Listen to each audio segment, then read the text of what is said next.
inson nega xiyonat qiladi, po'sho? Inson nega xiyonat qiladi deysizmi, xoqonim? Bir paytlar xoqonim qarshisidagini jonini beradigan darajada yaxshi ko'rgan bo'ladi.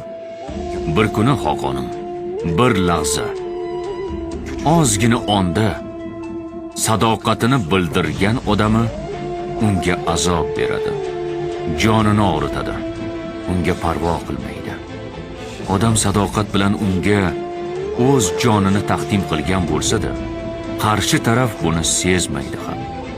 Shunda xoqonim, insonning xayolida xiyonat fikri paydo bo'ladi. Keyin u o'ziga men shuncha yil shunga sodiq bo'ldimmi deydi. Ya'ni xoin kabi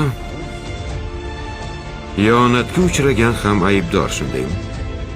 Balki shuning uchundir xoqonim,